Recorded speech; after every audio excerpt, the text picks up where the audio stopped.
I have not been able to work out for a couple of days, and my anxiety is a little bit higher. So you're going to watch me exercise that anxiety through this review, and I hope the mania you are about to experience is not annoying. Just as I was beginning to think that One Piece would have to be permanently knocked down a peg in my book due to a couple of arcs I found disappointing recently, it has delivered what is personally my favorite arc up until this point. Now, I will admit Dressrosa is not the strongest all around, but in terms of playing into what I look for in One Piece and delivering the specific veins of storytelling that matter the most to me, this arc excels at everything I love One Piece for. Let's get into exactly why. I'm going to get into the plot, don't worry, but first I want to just hit on these notes of excellence that Dressrosa has managed to achieve. First of all, we have a side character in Law, given such a compelling arc throughout this arc that it's genuinely staggeringly better than most series' main characters driving conflict. My God, is Law now solidly my favorite non-Straw Hat crew member character of One Piece. Let me consider if I actually believe that. Yeah, it's not even close. The guy is amazing. We then continue on to developing probably the best villain hands down One Piece has had up until this point. Doflamingo is not only sinister and vile feeling, but he's extraordinarily well motivated, and his personality just pops like those little poppers you'd throw on your friends when you were a kid. I love those things. And it also had one of just my favorite settings anything could ever be in. It's why Thor Ragnarok is probably still my favorite MCU movie, and that would be a gladiator setting. Oh my God, I love gladiator settings! And this is essentially two arcs. I know Dressrosa is one gargantuan arc, which we'll get into in a minute, but it's really two different arcs, and it should be labeled as such within the fan base, because we have this gladiator arc at the beginning, and then afterwards, we have the ramifications of that and the actual point of this entire saga. I don't know why this isn't considered two different arcs. Oda, at this stage in his career, just seems to like some chunker boys. That's fine. Nothing wrong with liking to write some chunky boys. But yes, this is absolutely Dressrosa, the gladiator times, and Dressrosa, the pinnacle of Daniel's enjoyment of One Piece times. We'll get into it. Be patient. We also have Oda having one of his most engaging approaches to defining the flexibility of morality on both sides, having people who are following orders but not being happy about it and ending up working directly against.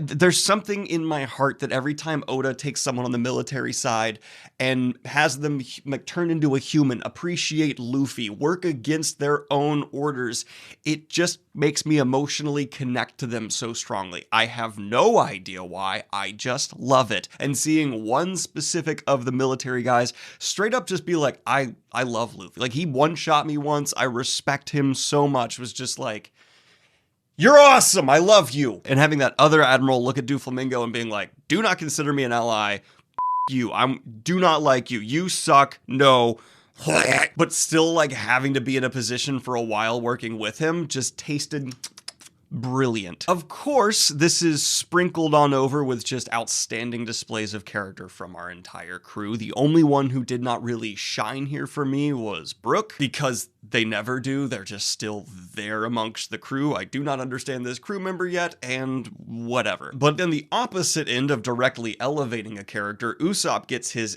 best storyline yet, hands down by far. It's not even close. And to add some spice and flavor to this cake, we also have probably the most creative demonstrations of combat just regularly thrown out throughout this arc, showing this diverse magic system truly being elevated and elevating the combat as a result, with Oda's just dedication to creativity of how these people would utilize their powers. I love that each time we're introduced with a character with a devil fruit, I know eventually they're going to show me a way to use their power that only someone who has like spent hours mulling over the true like depths and nuances of being able to do what this person does would think of, which tells me Oda does really just develop in his mind every character with a level of commitment few authors do. No, I'll admit it, no way am I thinking of my side characters in my book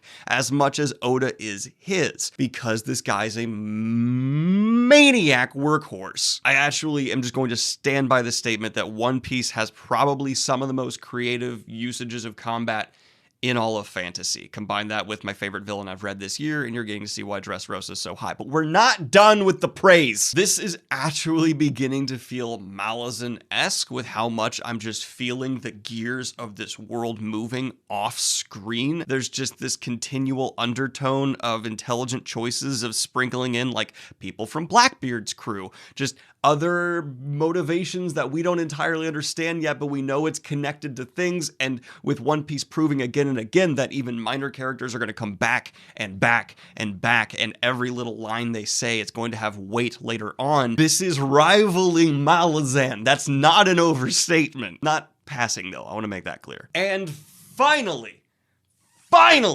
the comedy is beginning to land with me consistently again. I was dreading going into this arc because I was afraid pervy Sanji would get a spotlight again, but not only was Sanji way more tolerable this time around, but also it's just good humor. Like, I was actually laughing. So many of the previous arcs have had their legs swept out from under them for my own enjoyment because of just comedic misfires, but now it seems like Oda has found that lane again of being able to land comedy consistently, which is an art form. That is a very difficult part of writing. Writing humor, in my opinion, is harder than actually putting it in a medium where it's conveyed like through audio or visuals that are more direct, because you have to depend on the reader taking this one panel, reading it, and applying everything you've wanted it as the author to do. So that takes a level of nuance that few people can manage. Like, it's not on a Discworld level for me yet, because especially with the weaker recent arcs and sagas with the humor, but it's impressive how well it's done, especially here. Now, there were problems.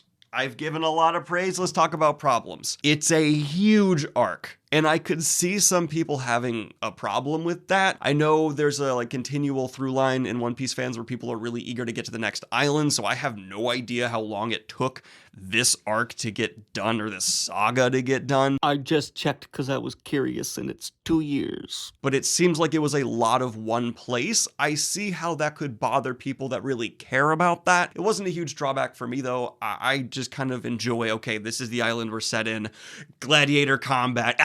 That's just something I like. I also just wanted to add that it may have helped me enjoy the structure of this arc by splitting it to 2 in my head, because I'm realizing in hindsight that structure was probably more of a problem here than I gave it credit in this review.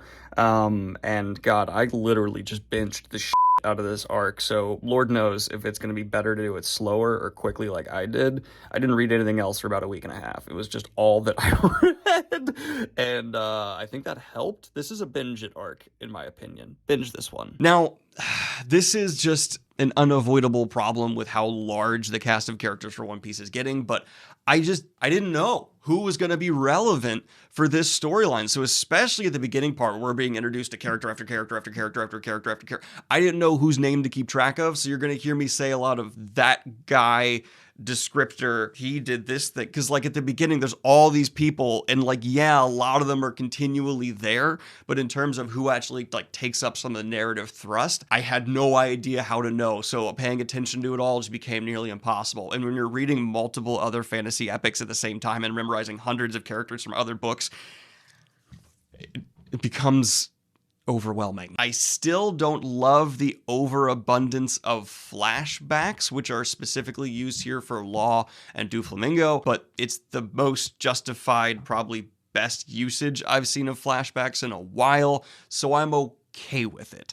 It's just still not my favorite narrative framing device. I just don't like flashbacks, which is entirely subjective, but it's just my own personal preference here. Though they were handled well enough that I didn't mind them that much. And one more criticism, actually, for this arc that's pretty minor. One, you did Robin dirty, essentially having her just follow around and puppy guard a Nami clone, which Grand Line Review actually pointed this out in their review of it, and after, like, watching their video, I was like, yeah, actually, that bugs me more than I thought. And also, who were these people? Why did you could have just not had a lot of them and this would have been a lot smoother, just streamline it, but instead we get like excessive flashbacks with them, which I do think the use of flashbacks for when they were longer were fine, but like the quick flashbacks we get here felt more like, oh, you need to care and I need to give you story to care, so here's the story. Okay, I've deleted my recording of this criticism and refilmed it like 3 times, so let me just go ahead and get this out as concisely as I can. I get why Sabo needed to be here. I am sure Oda has some kind of grand plan for him in the future that will be justified and earned, but I cannot for the life of me figure out how Ace didn't know of his existence when he's this big deal, how Robin didn't bring it up and tell him when they've been together for so long, and honestly, how Luffy himself didn't hear about this or see his face all over the place. It's I hate to say it, it seems like bad writing from Oda. And those are really like my biggest criticisms here. It's why it's one of the strongest One Piece arcs. The fact that it's this many chapters, and my biggest complaint is you kind of could have split it into 2 arcs. That's my biggest complaint. It's outstanding. Dressrosa just lands and lands and lands and lands and lands for me. Now let's start getting into the plot. So the plot is mainly focusing, well, let's just say the main narrative focuses on Luffy, Doflamingo, and Law. And specifically, most importantly, emotionally for me, the rivalry between Law and Doflamingo. And I was really appreciating from this arc how the main central emotional conflict is coming from a side character. I feel so much more strongly for Law's conflict in this story than anyone else's, but that's not a detraction. Here, I like Law enough that immediately I'm excited to get to know him more, and it did nothing to detract from my enjoyment of the crew, because they're all so well fleshed out that you can just go like, yeah, I'm just happy they're here in the background, because they're just like these pillars of personality permeating the paper pages. And this overarching narrative is essentially a rivalry between Law and Doflamingo from when Law was a child, and we see that Law was force-fed this devil fruit that gave him his powers, actually fixing an illness he had, and Doflamingo killed the person who helped him. And having Doflamingo kill his own family, good beat. Good beat, sir. Also, it just kind of establishes his insanity, his unpredictability, his sociopathicness, and it sets up Law really, really well to go on this vendetta against him. And it also shifts, showing that the alliance he made with Luffy, it was essentially a betrayal, because he didn't really have this grand overarching scheme. In reality, he allied with the Straw Hats purely to get this strike at Doflamingo, who he was just determined to take down. And then layering within that, we have the backdrop of Doflamingo's past, who I was going into it thinking like, okay, I'm going to learn even more why I should hate this guy. And I do hate Doflamingo, but this flashback also, it justified his shittery. Like, I don't have any other way to put it. Like, you know it's shittery, but you understand how the digestion of his life produced this shittery. Am I the only one who gets Patrick Bateman vibes from Doflamingo? Not only because he's a part of like the celestial upper class, but just like the general disregard and treatment of others. Am I insane? I think I'm insane. But watching Oda put so much passion in a villain who's so egotistical, so insane, and just bombastic really fit One Piece. I love how over the top Doflamingo is. And he's also drawn in a way that I think is pretty unique to him as a villain. I have to go back and read to make sure of this, but he is like violating other characters' spaces very often. Doflamingo Doflamingo is just this presence who's always pushing in the frame in a way that feels like it's violating the space of the panel. Like, I love Oda's framing of this villain, and he is by far my favorite villain of One Piece. I was actually disappointed to see him defeated here because I wanted him to continue on and be a threat and a vibe that we are dealing with for saga after saga. Okay, stop. Stop gushing about the villain and get into the plot. Okay! So the main initial setup arriving on this island is there is a gladiator tournament happening where there's a lot of characters introduced, and it turns out that the winner will get access to the devil fruit that Ace used. And so, of course, Luffy throws himself into this tournament in a disguise to try and, not get captured by Doflamingo, who's there on the island, to try and win this devil fruit. And the tournament ensues, and it's so much fun. Gladiator combat is always something I will enjoy watching. I like gladiator combat so much, I've tried narratively to justify it in my own book repeatedly and can't, so it's just not there, and it makes me sad. And there's just engaging, entertaining, kind of low-stakes fight after low-stakes fight. And it's a interesting way to do gladiator combat because there's these different quadrants of fighters who all fight at once, and then the victors come in and fight in one final quadrant. Really helped move it along. That was good. When I originally saw the number of combatants, I was like, are we doing this many? Okay, we're not, thank God. Because even for me, that would be too much. But meanwhile, we're actually seeing our crew split off, which I know does bug some readers as well. If that's a criticism, you don't like this arc for that reason, fine. I actually like it because I think it simplified the amount of people we need to keep track of and what they're doing, and it very much so made it easier to understand the exposition delivered from the island, because every time you kind of swap back to like Frankie, who begins to learn about this like people being turned into toy soldiers who are possessed plot line, it's like, wow, okay, that is very distinct and it stands out. And the fact that it's Frankie figuring it out also, like, I don't know, just worked for me. I liked him being the one who uncovered this. And that takes us to Usopp. So we learn that the fighters who are injured in the gladiator combat are actually being taken to a person who has this devil fruit to turn people into toys.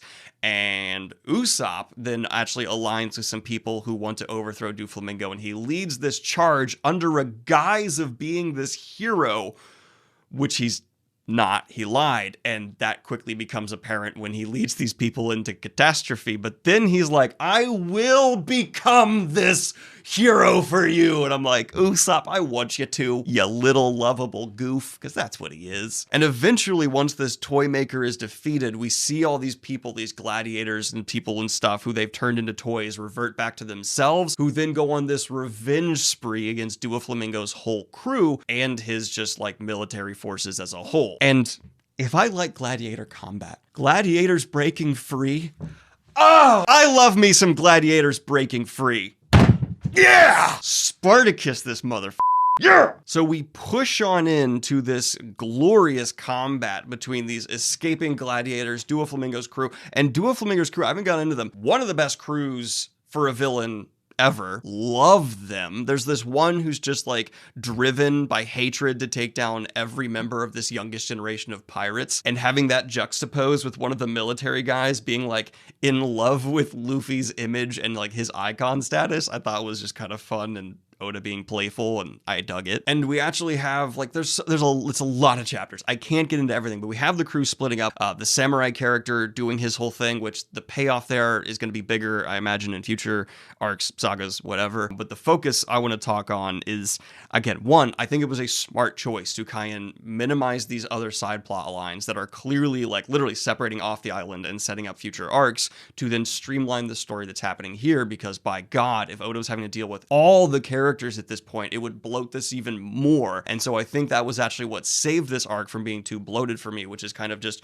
relegating normal, standard, important people like Nami and just pushing them off and being like, look, I just don't have anything to do with you. It felt like there was a chessboard with a lot of pieces that need to be there, and Oda just pulled them so that he could have a clean, set up, standard board and work with it and thrive. And that's such an intelligent move as an author. But we have an injured Law go up against Doflamingo, and I was really nervous for Law because he's already going into this fight not 100%. And the showdown is so emotionally compelling. I'm so invested in Law. I'm invested in Doflamingo and like a perverse, I love to hate you balance that's just on the gymnastic beam. I can't think of the name now. And then Law is defeated, and it takes Luffy coming in and going into Super Luffy because manga really loves its super forms, and then actually burning out from that, getting saved, and having someone back him up so he then go back into the form and deliver the finishing blow, which that was an inch. I didn't think it would work when I first saw it happening. I was like, oh, I don't like it when people have their powers taken from them. The time limits feel so arbitrary. But with having someone step in to help Luffy, it just kind of reinforces the themes of what makes Luffy so great, and Doflamingo not as much, because it's clearly displayed throughout this arc that he has people with him who aren't happy to be with this monster. And so I think it was actually well earned. It's still not my favorite trope, but it worked here. And I don't know why this occurred to me, but when Luffy was like fighting Doflamingo again, I was just thinking in my head, I was like, the condom man where the rubber never breaks. Like, that was what my brain referred to Luffy as, so you'll never unhear that. I also want to re-record this bit about Fujitori because I kept referring him as the blind man, and in hindsight, that's probably not very sensitive, but he was an outstanding, I found, stand-in for the reader. I found his positions, his logic, his actions to be very in line with how the reader was feeling, whilst he was still following his duty and being contradictory to the side the reader actually wants to be on. That juxtaposition for a Marine Admiral was fascinating, and I loved it. That's why I especially liked him looking at Doflamingo and being like, not a fan.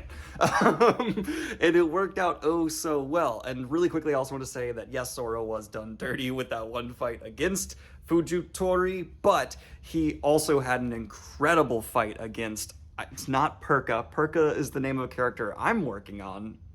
Pika? So many names! And I do want to add one more criticism, that Oda's Odoisms are becoming more and more prevalent and clear. He really likes his really nice society on the surface with seedy under problems trope. He does that a lot. And there's other things, like the way the party split up is just kind of random formula for One Piece. The formula of One Piece exists. I'm not getting tired of it, but I'm certainly noticing it more. All right, before we get to the actual end here, a couple more things I forgot to hit on in my excitement that I want to talk about. Having the bird cage go over the island from Doflamingo and everyone like unite to try and prevent it makes him a threat on a level I didn't expect him to be here, because he's about to slaughter so many. And also, again, just had that theme of unity I thought really strongly permeated throughout this arc come to fruition like a symphony. And I guess I'll throw this into another complaint. Why does Zoro keep being done dirty? Like, he keeps getting in these fights where he is such a good swordsman, and that does not matter. Like, post-time skip, he's had 2 or 3 fights where I was really like, yeah, Zoro, but he's often just going like, oh, fuck. Baddest man in this manga, greatest swordsman in One Piece. What you got for me, Oda? What you got? Bring it on this week. I got it ready. I'm ready for it. Let's go. Calm down there, Zoro. Don't worry. I got your opponent for this week. He controls gravity. What? I get that, like, he's not equipped to really fight. Can we get Zoro a devil fruit? Can we get the man a devil fruit? Just like ejecto swords. Let's have him just porcupine or something that they shoot at. Anything. The guy's earned it. I actually thought he was going to get Ace's devil fruit. That's where I thought this was going, because it like fits with his brother, the Luffy, but that didn't. I was sad about that. But wrapping things up, we see the island come to a new era of peace where the rightful rulers are put in place, because there's been this subplot with like royalty and stuff I didn't get into underlying all this, and the bounties have been increased, and now the crew must reunite, and like the Luffy needs to go off to reunite with the crew, and I loved it. This was absolutely a fantastic arc that I do not see having really any glaring weaknesses. And Luffy's reached a point where he now has a fan club that's going to be, I think they call themselves like the Straw Hat Fleet Brigade something. It's fun. I'm giving this one an 8.5 out of 10. A very solid 8.5 out of 10. It is not a masterpiece, but in terms of enjoyment, man, I loved every panel. My own book, Rebel's Creed, will be out October 29th. Go ahead and purchase it in the links down below if you have not already. Like and subscribe, and hit the Patreon if you want to support what I do here. Have a good one, y'all. Peace.